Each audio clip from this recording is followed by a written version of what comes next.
Hey, I'm Callie Lewis. You're watching Geek Brief TV. This is Brief 676.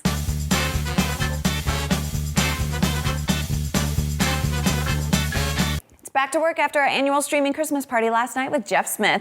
It took a lot of preparation, but it was lots of fun, and it was the very first event to be live streamed with new tech's fantastic Tricaster TCXD30. This is a 20-pound box that makes it possible to record and stream video in HD. It records up to 18 hours of 1080i video and 100 megabits per second iframe MPEG. It has inputs for 3 cameras, and you can mix sources between HD SDI, HD Component plus SD SDI, Component, YC, and Composite. It has extremely impressive virtual sets, and its software makes it possible to do virtual zoom and pans that are smoothed but match the velocity of your hand as you push or pull the mouse. You know what it's like when you upgrade an application or piece of equipment and hope that upgrade is worth it because the new version has changed your life better than the last version? The software control interface is beyond better than that kind of upgrade. It's like butter. Creamy, creamy, awesome butter. Jason Chen at Gizmodo got clandestine hands-on time with Google's Nexus 1 and wrote a piece comparing it to the iPhone 3GS and the Droid. Chen says it's slightly lighter than the iPhone and has a rubbery back. It has 3 gold contacts on the bottom that he speculates will be for easy plug-free docking. I heard the screen was the same as the Droid's, but Jason thinks the Nexus 1 screen looks noticeably better with more vibrant colors and darker blacks.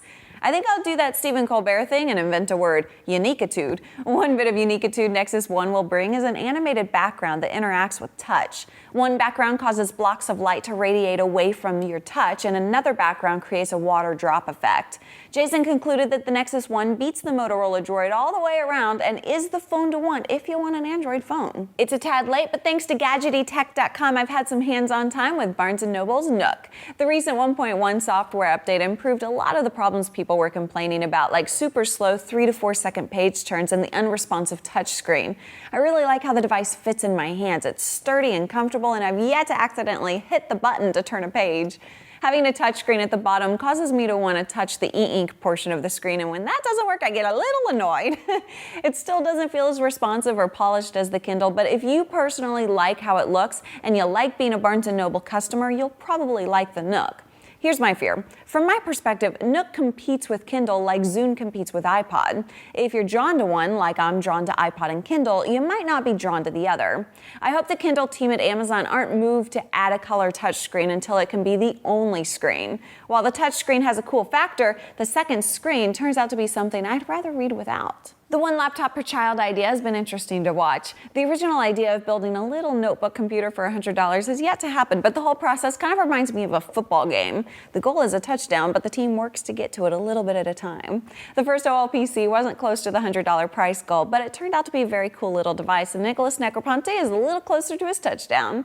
The vision continues in the form of a $75 computer by 2012 that will be a durable, waterproof, thin little 8.5 by 11-inch touchscreen computer and will use less than a watt of power. I wouldn't bet on one laptop per child getting to that $75 price point within a couple of years, but I'm pretty confident that the ambitious goal will result in something pretty cool that will surprise us again. Tomorrow's Christmas Eve, and I'll be releasing a special episode of Geek Brief from the kitchen, where I'll show you how to make something that you're going to want to make, even if you just have a little bit of courage. Download it before the grocery stores close tomorrow night. Brief 676 was brought to you by Squarespace.com. If you can't figure out what to get somebody for Christmas, how about their own blog? You can create it on Squarespace, make it look great, and it'll be easy to update. My promo code GEEK will save you 12% at checkout. Thanks so much for watching. I'm Callie Lewis. Bye!